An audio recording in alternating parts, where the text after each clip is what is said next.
ওরা আসলে বলতো হুজুর আমার বিরুদ্ধে যেন বলবেন না, আপনার পক্ষে বলার মতো কোনো আয়াত তো কোরআনে নেই। কালকে আমি দিনাজপুরে ছিলাম, সেখানে ওনারাও আমারে বলছিল হুজুর আমরা কিন্তু জামাত ইসলাম শিবির ইসলামী আন্দোলন চরমনায় এদের লোক না, আমরা আরেকটা দলের লোক, আমি নাম নিলাম না। ওনারা বলছে আপনি এমন ওয়াজ করবেন যেন আমাদের গায়ে না লাগে। কোরআনে আল্লাহ এরকম কোন কথা দিয়েছে যে যারা জালেম, যারা মুনাফিক তাদের গায়ে লাগবে না, এমন কোন কথা কোরআনে আছে? আমরা তো মানুষের উপর জুলুম করেন, আপনি তো মুনাফিকি করেন।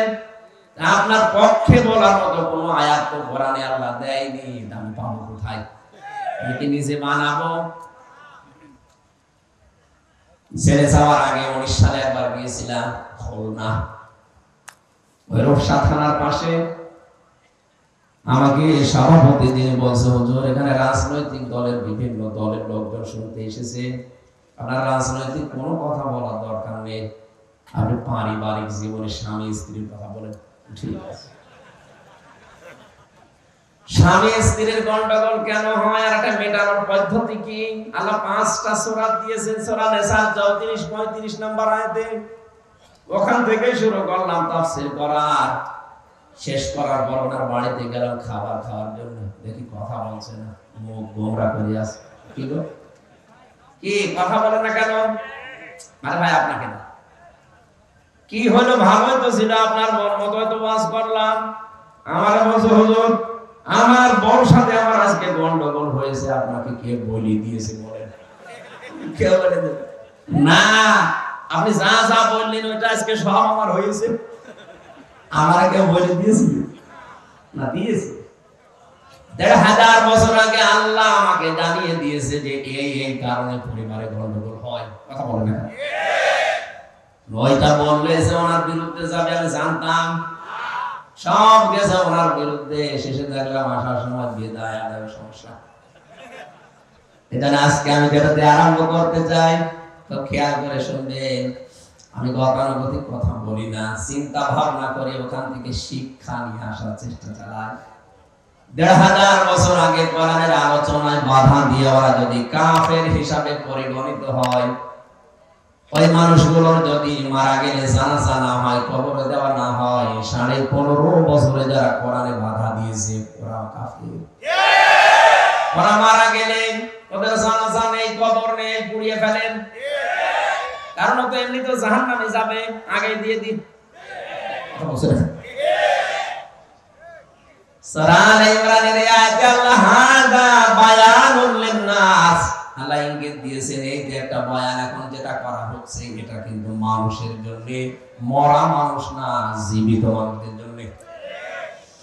আজকে শুকরিয়া আদায় করছি, কারণ এখন জীবিত মানুষদের সামনে আল্লাহর কোরআনকে বলতে আর কোনো পারমিশন নামক এই মহাঝামেলায় আর পড়া লাগে না। একটা প্রহসন ছিল জাতির সাথে। ডক্টর মোহাম্মদ ইউনূস ক্ষমতা নেওয়ার পরের দিনই ঘোষণা দিয়েছে এই দেশে যেমন অন্যান্য ধর্মীয় অনুষ্ঠান চলে, 96% মুসলমানের দেশে আল্লাহর কোরআনের আলোচনার জন্য 56,000 বর্গ মাইলে কোনো জায়গায় অনুমতি নেওয়া লাগবে না। ঠিক ওই দিনের পরের দিন এদেশের যিনি সর্বোচ্চ দায়িত্বে আছে, গোয়েন্দা বিভাগ, আমি নাম নিলাম না, এই পাশের বিভাগের মানুষ, তিনি আমারে কল দিয়ে বলছে হুজুর কোরআনের কথা যেই ফোর্সে আল্লাহ জানিয়েছে আপনি ওই ফোর্সে বলবেন। কোন জায়গায় পারমিশন নেওয়ার জন্য, অনুমতি নেওয়ার জন্য আর কিছু লাগবে না। যদি কেউ বাধা দেয় শুধু আমারে জানাবেন, ঠিক থাকবে। আমি বললাম স্যার আপনি এতদিন ছিলেন কোথায়?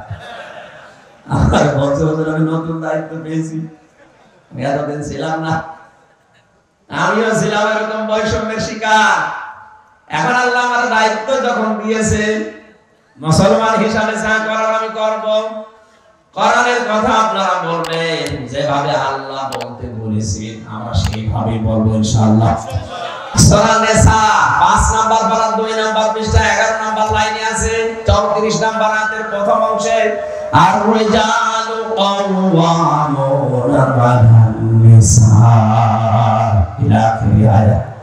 আল্লাহ পাক বলেন পুরুষদেরকে আমি আল্লাহ নেতা বানিয়েছি মহিলাদের উপরে। এর ব্যাখ্যা পড়তে গিয়ে দেখেছি হাদিস, আল্লাহর নবী বলেন ক্বালা রাসূলুল্লাহ সাল্লাল্লাহু আলাইহি ওয়াসাল্লাম লা ইউফলিহা কওমুন, ওই জাতি কখনো সফল হতে পারে না। ইউফলিহা এটা মোজারে, বর্তমান ভবিষ্যৎ, প্রেজেন্ট ফিউচার, এর আগে লাং দিয়েছেন। এমনি ইউফলিহু বললে কিন্তু অর্থ হয়ে যেত, আল্লাহ নবী লাং দিলেন কেন? বিশ্ব নবী জানিয়েছেন কখনো ওই জাতি সফল কাম হতে পারে না যে জাতি তার নেতৃত্বের ভার কোনো মহিলাকে দিয়েছে। এই জন্য আমাদের অবস্থায় আমরা চাই সামনে কোন মেয়ে লোক যেন ক্ষমতার চেয়ারে না বসে। পুরুষ মানুষ বসুক, তারা যদি কোরআন দিয়ে চালায় আমরা সাহায্য করব, যদি না চালায় আমরা সংশোধন করবো। কেন? যদি চালাতে পারেন আমরা সাহায্য করব, যদি না চালান উল্টা পাল্টা কিছু করেন আমরা সংশোধন করব। বাংলাদেশ জামাত ইসলামী যারা করে, আমি অপেক্ষাভাবে বলছি, এদেশে কারো মনে এই কথা নেই যে জামাত এদেশে প্রতিষ্ঠা হোক। তাদের সবার মনে এই এক কথা যে এদেশে আল্লাহ কোরআন প্রতিষ্ঠা। বলেন তো যারা এদেশে জামাত ইসলাম শিবির করে, ছাত্রী সংস্থায় আছে, জিজ্ঞাসা করেন, ওরা যদি বলে যে আমরা জামাতের প্রতিষ্ঠা চাই, জীবনে আমি আর কোনদিন কোরআন দিয়ে কথা বলতে পারবো না। প্রত্যেকের মনে এই একটাই কামনা যে এদেশে আল্লাহর বিধান কায়েম হোক। ডাক্তার শফিকুর রহমান জামাতের যিনি এখন কেন্দ্রীয় আমির, কয়েকদিন আগে ঘোষণা দিয়েছে আমরা জামাতের প্রতিষ্ঠা চাই না, আমরা কোরআনের প্রতিষ্ঠা চাই। সুতরাং কোরআন প্রতিষ্ঠা করতে হলে পুরুষ মানুষ লাগবে না মহিলা। মেয়েদের যে দায়িত্ব ঘরে ঘরে থাকবে, ঘরের একটা পরিবেশ আছে, ঘরের পরিবেশে থাকবেন, বাইরে আসলে ঘরের পরিবেশ নিয়ে আসবেন। আমারনা ফি বুয়ুতিকুন্না ওয়ালা তাবাররাজনা তাবাররুজাল জাহিলিয়াতিল উলা। কোরআনে কারিমের সূরা আহজাবের 33 নম্বর আয়াতে আল্লাহ ফতোয়া দিচ্ছে, হে মেয়েরা ঘরের পরিবেশে থাকবা, বাইরে যখন যাবে জাহিলি যুগের মেয়েদের মতো রূপ সৌন্দর্য বের করে যাবে না। তাবাররুজের অর্থ তাফসীরে খাজেন মুফাসসির দিয়েছেন তিনটা। মেয়েরা যারা এসেছেন, সম্মানিত মা বোনেরা, অনেক ভালোবাসি আপনাদেরকে, আমি খুব ভালো করে শুনেন। তাবাররুজের তিনটা অর্থের একটাও যদি কারো জীবনে পাওয়া যায়, জান্নাত তো দূরের কথা, জান্নাতের ঘ্রাণও পাবে না। এক নম্বরে তাবাররুজের অর্থ হচ্ছে মেয়েরা যখন রাস্তাঘাটে আসে তখন ওদের সাজগোজ বেড়ে যায়। এরকম এই গল্প পড়ায় নেই? ঘরের ভেতরে থাকে ময়লা কাপড় পরে, অপরিষ্কার হয়ে। আর যদি শোনে কোন অনুষ্ঠানে যাবে, বাজারে যাবে, সাজ দেখে কে? এক চোখের ভেতরে দেয় 8টা-9টা জিনিস, মাস্কারা, মাস্কারা, আইলানা, মার্জিয়া। আমি 13টা জিনিসের নাম জানতাম বিয়ের সময়। বিয়ের সময় আমার দাদা মাত্র আমার 6000 টাকা দিয়েছে বাজার করার জন্য। 11 সালে ওই সময় লিস্ট দিয়েছে দোকানদার, এক চোখের ভেতরে যে 9টা। বললাম ভাই কি? বলে চোখে, এক চোখে যদি এই কয়টা লাগে, বাকি গায়ে কয়টা আছে? বাকি আছে গায়ে। হ্যাঁ, আপনি আশকারা, মাস্কারা, আইলানা, মার্জিয়া এগুলো 9টা না, 14টা দেন, কিন্তু পরপুরুষের জন্য না, স্বামীর জন্য। সেই মহিলা নিজের স্বামীকে নিজের দিকে আকৃষ্ট করার জন্য সাজগোজ করে, যতক্ষণ আয়নার সামনে বসে থাকবে ততক্ষণ নফল নামাজের সওয়াব পাবে। এরকম বউ আছে কার হাত তোলে তো? একটা। হ্যাঁ, আসলে ওরা সাজে কিন্তু স্বামী বাদ দিয়ে অন্য দূরে। বলেন তো, নিজে সাজগোজ করে স্বামীর সাথে মার্কেটে যান, কি স্বামী দেখানোর জন্য না পাবলিক? আপনি এত নিচে নেমে গেছেন। হযরত সালমা, উম্মে সালমা রাদিয়াল্লাহু তাআলা আনহা তার জীবনী পড়লাম। তিনি নিজের ঘরকে পরিপাটি করে, সুন্দর পোশাক পরে, সুন্দর বালিশের চাদর, বিছানার চাদর বিছাচ্ছে। আশপাশের মেয়ে মেয়ে লোক এসে বলছে, কি আজকে আসবে যে তোমার? আমার সবচাইতে বড় মেহমান আমার স্বামী আসবে। এই পৃথিবীতে সবচাইতে বড় মেহমান আমার জীবনের জন্য আমার স্বামী। এই জন্য আমি এত পরিপাটি হচ্ছি। স্ত্রী লোকের উচিত এইটা, স্বামী যখন বাইরে থেকে আসবে, ব্যবসা বাণিজ্য অন্য কোনো কাজ থেকে যদি সরে আসতেছে, আপনি আগে সব কাজ বাদ দিয়ে স্বামীকে আকৃষ্ট করার জন্য সাজবেন। আপনি ওদেরকে জিজ্ঞাসা করেন আজকে ঘর এত সুন্দর কেন, এই সুন্দর পরিপাটি সুন্দর বিছানা, বলবে কেন তুমি জানো না আজকে লোক আসবে, তার মানে আপনি ওর কাছে লোক না, ওর লোক আছে দুলা ভাই। মেয়েরা যারা এসেছেন আশা করছে তাবার মুস্তা করবেন না। মেয়েরা যখন রাস্তাঘাটে আসবে ওদের সাজগোজ যারা বাড়িয়ে দেবে এদের জন্য জান্নাত হবে না। 2 নম্বরে দাওয়াত বুঝার অর্থ হচ্ছে মেয়েরা যখন রাস্তাঘাটে আসে তখন 8-60 পোশাক পরে, এমন টাইট ফিট স্কিন টাইট, এই যে জোস পায়জামা পরে মেয়েরা, এটা জায়েজ নেই মেয়েদের জন্য। কি কথা বলছেন এখন?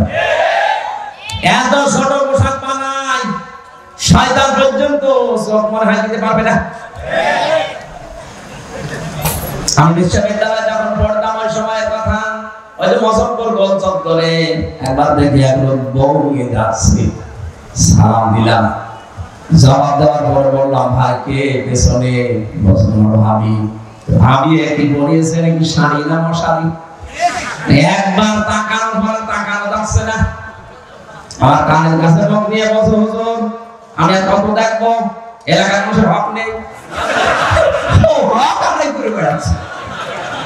এলাকার নিজের বউ সুন্দর, মেয়ে সুন্দর, আপনারটা আপনি দেখেন, মেয়েকে দেখান তা সামাই দিয়ে, লোকজন দিয়ে দেখানো জায়েজ আছে? হ্যাঁ, এটা জায়েজ আছে কুকুরের জন্য আর শুকুরের জন্য। দেখবেন শুকুরের স্বভাব এইটা, কোন অনুষ্ঠানে গেলে নিচে এক জায়গায় বসে থাকে আর ছেলে মেয়ে বউ সারা সব ছেড়ে দেয় আমার রাস্তায়। যে মানুষ নিজের স্ত্রী, নিজের মেয়ে, নিজের বেটার বউকে ছেড়ে দেয় পরপুরুষের সাথে আর নিজে এক জায়গায় বসে গল্প করে, এর চরিত্র আর শুকরের চরিত্র একই।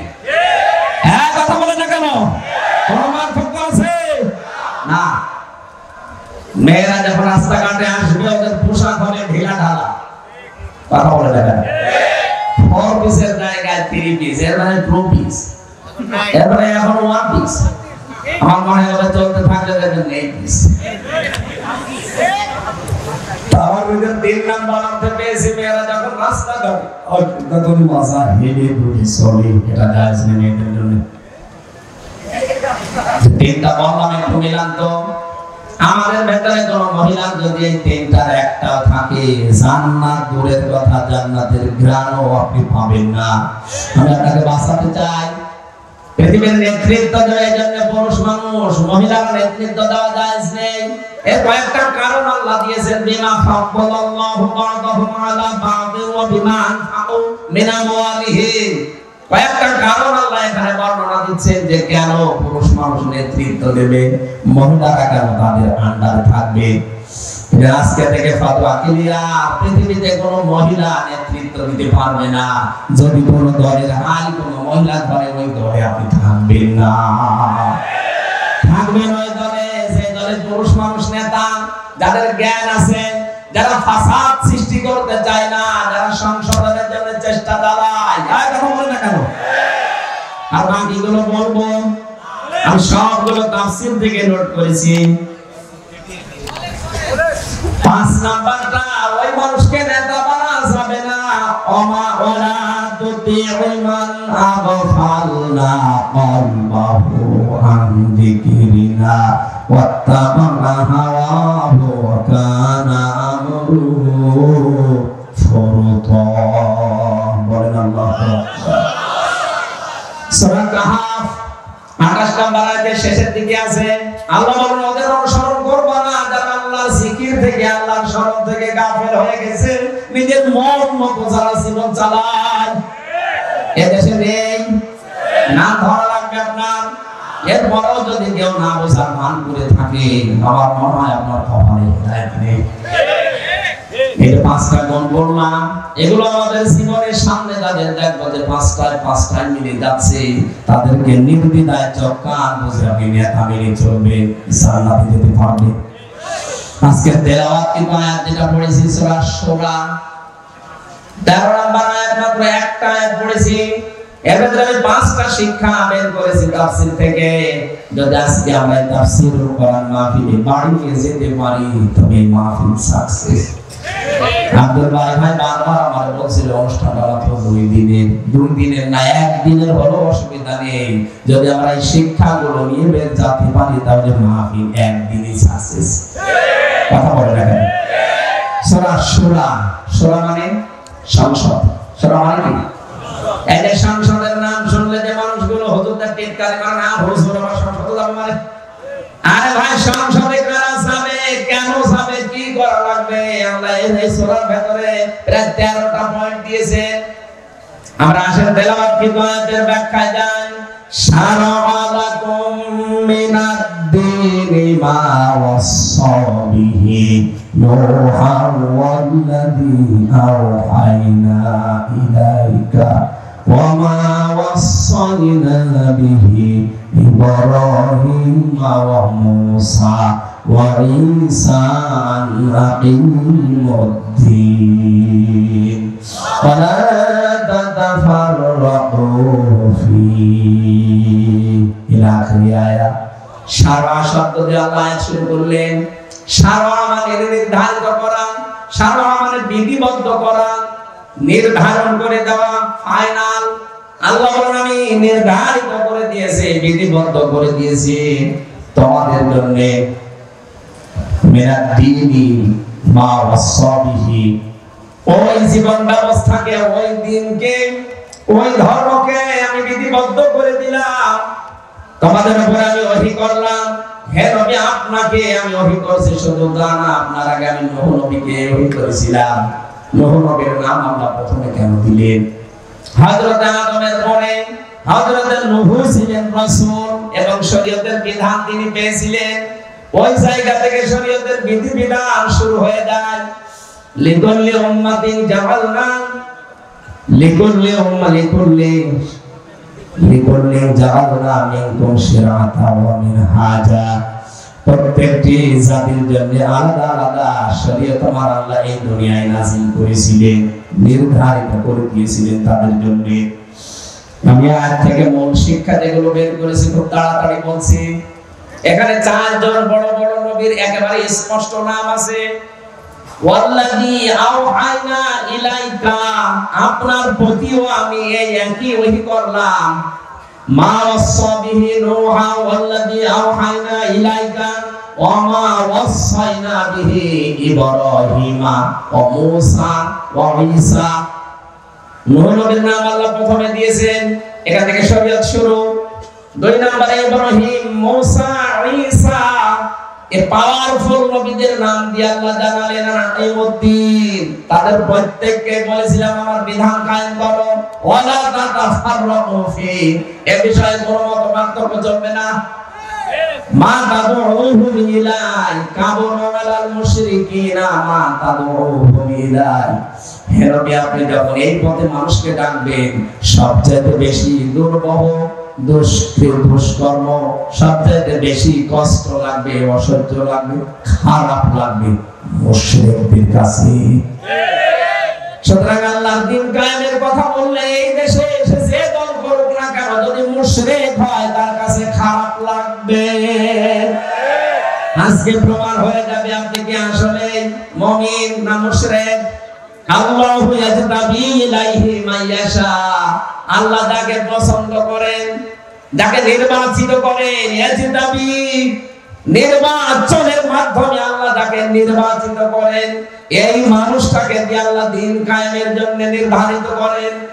ওয়াহদি, তাকে পথ দেখান, ইলাইহি মাইয়ুনিব, যে লোকটা আল্লাহর দিকে চলতে চায় আল্লাহ তাকে এই হেদায়েত দান করেন। তো বাংলা অর্থ ছিল আয়াতের, তাফসীরের ভেতরে আমরা পেয়েছি পৃথিবীর ময়দানে যত বড় বড় নবীর নাম আমরা শুনি, সূরা আহজাবের 7 নম্বর আয়াতের এই তাফসীরে পাবেন। ওয়াইদ আখাযনা মিসাকাহুম মিনকা ওয়া মিন নূহি ওয়া ইব্রাহিম ওয়া মূসা ওয়া ঈসা আন আকি ঈসা ইবনে মারইয়াম ওয়া আখাযনা মিনহুম মিসাকান গালিযা। বলেন আল্লাহু আকবার। স্মরণ করো ওই সময়ের কথা, আমি যখন অঙ্গীকার নিয়েছিলাম নবীদের কাছ থেকে, তার ভেতরে আপনার কাছ থেকেও নিয়েছি, মুসা, ঈসা, ইব্রাহিম, আর প্রত্যেকের অঙ্গীকার ছিল দৃঢ়। নবীদের কাছে আল্লাহ যে অঙ্গীকার নিয়েছিলেন সেটা কি? আমার সাল্লা মিন ক্বাবলিকা ইল্লা, আমার সাল্লা মিন ক্বাবলিকা মির রাসূল ইল্লা নূহি ইলাইহি আন্নাহু লা ইলাহা ইল্লা আনা ফা'বুদনি ইল্লা আনা ফা'বুদুন। যত নবী আর রাসূলকে দুনিয়ায় পাঠিয়েছি আপনার পূর্বে, প্রত্যেকটা নবীকে আমি একটা বিষয় দিয়েছিলাম, লা ইলাহা ইল্লাল্লাহ। আমার শিক্ষা এখানে এটা, যত নবীকে আল্লাহ দুনিয়ায় পাঠালেন লক্ষাধিক উপরে, লক্ষের উপরে, প্রত্যেকটা নবীর শরীয়তে কম বেশি কিছু জিনিস ছিল। মুসা আলাইহিস সালামের শরীয়তে যেটা ছিল ঈসা নবীর শরীয়তে যেটা ছিল না, ঈসা নবীর শরীয়তে যেটা আছে আমাদের শরীয়তে নেই। কিন্তু প্রতিটি নবীর মিশন এবং ভিশন এটা ছিল আকিমুদ্দিন, দিন কায়েম করা লাগবে। ওয়ালা তাতাফাররাকু ফি, এই বিষয়ে কোনো ফতোয়াবাজি চলবে না। সুতরাং বাংলাদেশে যে দলে আছেন, মতে আছেন, যে দরবার নিয়ে আছেন থাকেন, দেখ কাতারে আসা লাগবে এই বাক্যে যে আকিমুদ্দিন, দিন কায়েম করতে হবে। কথা বলুন। দিন যদি কায়েম না করতে পারি, আপনার দরবার কিন্তু চলবে না। কথা বলে দেখেন, আপনি যে চিল্লায় যাচ্ছেন, জীবন চিল্লাও চলতে দেবে না। আমি যে দিন কায়েমের জন্য চেষ্টা চালাচ্ছি, আমাদের চেষ্টাও বন্ধ হয়ে যাবে। এটা আমাদের সব চাইতে উপরে টার্গেট নেওয়া লাগবে। আমরা যেখানে আছি, দিন কায়েমের ব্যাপারে কোনো ফতোয়া নেই। কথা বলে দেখেন, কারণ আমরা এই জমিনের মালিক না, আমরা এই জমিনের মালিক, এমনকি কোরআনের মালিক আমরা না। আমরা হচ্ছে কোরআনের খাদেম। এই যে জমিনটা দেখতে পাচ্ছেন, এই জমিনের মালিক জনাব শাহাবুদ্দিন সাহেব, আমারে আব্দুল বারী ভাইরে, আজকের সভাপতি তাইব সাহেবকে সহ 5 জন মানুষকে উনি নিয়েছে যে ধান লাগা, বিকাল 5টা পর্যন্ত লাগাবেন, বেতন দিয়ে দেব। বিকাল 5টা বাজতে আর মাত্র 10 মিনিট বাকি আছে। দেখলাম 5টা বাজার 10 মিনিট আগে 8-10 জন মস্তান এসেছে মোটরসাইকেল নিয়ে। ওরা বলছে ধান তো লাগানো যাবে না, যা লাগিয়েছে তুলে ফেলবো। আমরা যদি বলি ভাই আপনি ধান তুলবেন, অসুবিধা নেই, কিন্তু 10 মিনিট পরে তুলেন, কারণ ধান আমাদের না, জমিও আমাদের না। কথা বলতে আমরা খামলা, খাদেম, আমরা লিবার। আমাদের একটা টার্গেট আছে, বিকাল 5টা পর্যন্ত লাগানো শেষ করতে পারলে এই শাহাবুদ্দিন সাহেব আমাদের বেতন দিয়ে দেবে, আর এটা দিয়ে আমাদের সংসার চলবে। কথা বলে না, এর আগে যদি আপনি তুলে ফেলেন, আপনাকে আমরা বাধা দেব, কথা কাটাকাটি হবে, হাতাহাতি হবে, মারামারি হবে, রক্তপাত হবে, মেরে ফেলা লাগলে মেরে ফেলবো, তাও বেতন নেব। এই জমিনের মালিক আমরা, কোরআনের মালিক।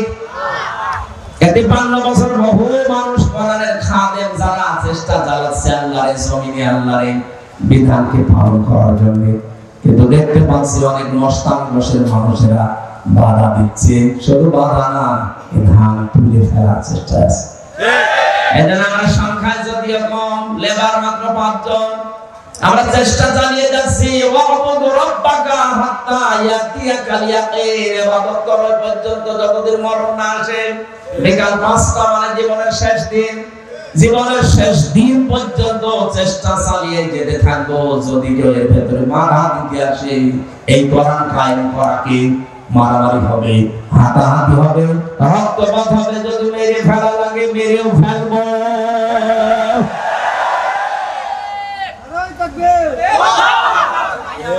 কারণ আমাদের বেতন দরকার আগে, নয় তো আমাদের পরবর্তী জীবন আমি চালাবো কি দিয়ে? আর আমাদের আসল বেতনের নাম জান্নাত। আরো জোরে বলেন কি? ওইটা পাওয়ার জন্যই তো এত কিছু করছে। কিন্তু এটার ডাকে সাড়া দেবে না শুধু বাংলাদেশে, তারা কাবুরা আলাল মুশরিকিনা মা তাদউহুম ইলাই। হে নবী আপনি দেখবেন আপনার এই ডাকে সাড়া দেবে না তারা যারা মুশরিক। এত বোঝানোর পরও আপনি আসতে চান না দিন কায়েমের পথে, আপনি কি মুশরিক নাকি? যদি মুশরিক হয়ে থাকেন তাহলে তো আপনার ঈমান নেই। কথা বলেন না? যারা শিরিক করে ওদের ঈমান থাকে? আরো জোরে বলেন। আপনি নামাজ পড়ে কি করবেন, রোজা রেখে কি করবেন? আপনার মতই নামাজ, রোজা, হজ, তারাবি, রোজা রাখার পরে ইফতারি করা সব কিছু করেছিল আব্দুল্লাহ ইবনে উবাই, কিন্তু এই জমিনে দিন কায়েম করা লাগবে এইটার পক্ষে সে ছিল না। আল্লাহ পাক তাকে মুনাফিকের মরণ দিয়েছে। কথা বলেন ঠিক কি না? নবীজি বলেন মাম্মা দাওয়ার আমি একজন, যে ব্যক্তি মরে গেল কিন্তু সে যুদ্ধ করলো না, ওয়ালাম ইউহাদ্দিস বিহি নাফসাহু বিল গাযবি মাতা আলা শুবাতিন মিনান নিফাক। ওই মানুষের মনের ভেতরে কামনা আসে না যে আল্লাহর জমিনে আল্লাহর দিন কায়েম হোক, সেই লোকটা যেন মরে গেল মুনাফিক হয়ে। আমার হাদিসের চোখটা লাগিয়ে দেখতে পাচ্ছি বাংলাদেশে বহু নামাজি, বহু রোজাদার, বহু হাজি মুনাফিক হয়ে মারা যাচ্ছে। বগুড়া বাসী আমি একটা সূক্ষ্ম কথা বলছি, খুব খেয়াল করে শুনেন। ফেরাউন যেদিন ডুবে যাচ্ছিল, যেদিন ডুবছিল, ওই সময় কিন্তু আল্লাহর একাত্মবাদের ঘোষণাটা দিয়েছিল। কোরআনে কারিমে সূরা ইউনূসের ৮০-৯০ নম্বর আয়াতে আল্লাহ তাআলা আমাদেরকে এটা জানিয়েছেন, খুব খেয়াল করে শুনবেন। আপনি এইভাবে শুনবেন। হাত্তা ইযা দারাকাহুল গারাকু ক্বালা আমানতু আন্নাহু লা ইলাহা ইল্লাল্লাযী আমানাত বিহি বানু ইসরাঈল ওয়া আনা মিনাল মুসলিমিন। যখন ডুবে যাচ্ছিল তখন বলেছে আমি ঈমান আনলাম ওই আল্লাহর উপরে যার উপরে বনি ইসরাঈলরা ঈমান এনেছে। ওকে তো আল্লাহ ঘোষণাটা দিয়েছে, কিন্তু ওই জামানায় যিনি প্রেরিত পুরুষ, যিনি রাসূল ছিলেন, নবী ছিলেন, হযরতে মুসা, তার স্বীকৃতিও দেয়নি। কারণ সারা জীবন তার সাথে একটা দ্বন্দ্ব বেঁধেছিল ফেরাউনের। একটা বছর আর যদি বলতো লা ইলাহা ইল্লাল্লাহু মুসা কালিমুল্লাহ, আল্লাহর মাফ করে দিত। তো আল্লাহকে স্বীকৃতি দিয়েছে কিন্তু রিসালাতের স্বীকৃতি দেয়নি। এজন্য মরণ হয়েছে বেঈমান অবস্থায়। ওদের এখনো পর্যন্ত শক্তি দিয়ে আছে। ফালিয়াউমা নুনাজ্জিকা বিবাদানিকা লিমান খালফাকা আয়া লিতাকুনা লিমান ফালিয়াউমা নুনাজ্জিকা বিবাদানিকা লিতাকুনা লিমান খালফাকা আয়া। তোর শরীরটাকে আমি রেখে দিলাম, মেডিসিন লাগবে না, ঔষধ লাগবে না, পছন্দ হবে না, পোকামাকড়ে খাবে না, মাছে খাবে না, কিয়ামত পর্যন্ত যারা আসবে তোর পেছনে তারা তোর জন্য, তুই যেন তাদের জন্য শিক্ষা হতে পারিস, রেখে দিলাম। আমি ভাবছিলাম সূক্ষ্ম কয়েকটা পয়েন্ট পেয়েছি। তার এক নম্বরে ওকে আল্লাহ ঈমান দেয়নি, বেঈমান অবস্থায় মরণ দিয়েছে। এই কারণে আল্লাহ ওকে ডাক দিয়েছিল আল আন, এখন তুমি বলো যে আমি মুসলমান। এখন কেন কথা শয়তান বাদুয়া কোনটামিনাল মুফসিদিন, এর আগে তো তুমি বড় শয়তান ছিলেন, ফাসাদ সৃষ্টিকারী ছিলেন, হাজারো বান্দা বান্দিকে দুনিয়ায় শান্তিতে থাকতে দাওনি। আমি যে কয়টা পয়েন্ট পেয়েছি একটা একটা করে মিলাচ্ছি। এক নম্বরে ফেরাউনকে আল্লাহ হেদায়েত দেয়নি, লোকটা বেঈমান হয়ে মারা গেল কালেমা স্বীকার করার পরেও। আর দেখ, কারণ কালেমাটা পড়েছে আল্লাহর কথা, আল্লাহর স্বীকৃতি, রাসূলুল্লাহর যেটা স্বীকৃতি সেটাও দেয়নি। মুসা আলাইহিস সালাম আল্লাহর রাসূল ছিলেন না? বড় কিতাবের ভেতরে তিনি একটা কিতাব পেয়েছিলেন, তাওরাত। কি মনে হয় এখান থেকে বাংলাদেশ আর যারা নামাজ পড়েন, রোজা রাখেন, হজ করে আসেন, আল্লাহর কথা মতো এগুলো করেন, কিন্তু তার প্রেরিত পুরুষ এই জামানার জন্য কিয়ামত পর্যন্ত যিনি মুহাম্মাদুর, আরো যারা বলেন মুহাম্মাদুর, আল্লাহর কথা আপনি মানেন, আমিও জানি, কিন্তু রিসালাতের কথা বলতে গেলে রাসূল যে 10 বছর কোরআন দিয়ে রাষ্ট্র চালিয়েছেন, এটা বলতে গেলে আপনার কাছে রাজনীতি মনে হয়, এটা আপনার কাছে দুনিয়ার বিষয় মনে হয়। আপনার মনে হবে নামাজ পড়ে, রোজা রেখে, হজ করে ফেরাউনের মতো। বাংলাদেশে এই প্রকার মানুষ মারতেছে। এক কথা থাকবে। 2 নম্বরে পেয়েছি ফেরাউনকে আল্লাহ হেদায়েত দেয়নি, তার অন্যতম কারণ ও জুলুম করতে করতে শেষ পর্যায়ে পৌঁছেছে। ইন্নামা নুমলি লাহুম লিয়াজদাদু ইসমা। মানুষ যখন জুলুমের একেবারে সর্বসীমায় পৌঁছে যায় পাপে, তখন আল্লাহ তাকে আর হেদায়েত দেয় না, কারণ ফেরেশতারা তখন তার প্রতি বরদোয়া করে। ইয়াতে তাফসীরে আমি হাদিস পেয়েছি, জিবরাইল আলাইহিস সালাম যখন পানির নিচে দেখলেন ফেরাউন ডুবে গেছে, আবার উঠতেছে, তখন লা ইলাহা ইল্লাল্লাহ, ইল্লাল্লাহ বলতে পারবে, ইল্লাল্লাযী আমানাত বিহি বানু ইসরাঈলা ওয়া আনা মিনাল মুসলিমিন পর্যন্ত বলার পরে যে মুসা কালিমুল্লাহ বলতে পারে, এজন্য মুখের উপরে কাদা দিয়েছে। জিবরাইল মুসা দিয়ে আটকে দিলাম যেন কথা বলতে না পারে। তাফসীরে মুফাসসিররা জিলালিল বারানে আছে, উনি লিখেছেন এই কারণে ফেরাউনকে আর আল্লাহ কথা বলতে দেয়নি জিবরাইল ফেরেশতা, কারণ রাসূল সাল্লাল্লাহু আর সারাটা জীবন জিবরাইল দেখেছিল করেছে কি। এই 15.5 বছর যারা মানুষের অধিকার নষ্ট করলেন, মানুষের উপরে জুলুম করে কত মানুষকে মানুষের বোঝা বানিয়ে দিয়েছেন। 780 জন মানুষকে আপনি এই আন্দোলনে বোঝা বানিয়ে দিয়েছেন পরিবারের জন্য। একা হবে না কেন? নবীদের কাজ ছিল তাহমিলুল কাল্লা, মানুষের বোঝা হালকা করে দেওয়া, আর আপনি মানুষের বোঝা ভারী করে দিয়ে গেলেন। আপনার কপালে হেদায়েত নেই, আপনি বেঈমান হয়ে মরবেন ফেরাউনের মতো।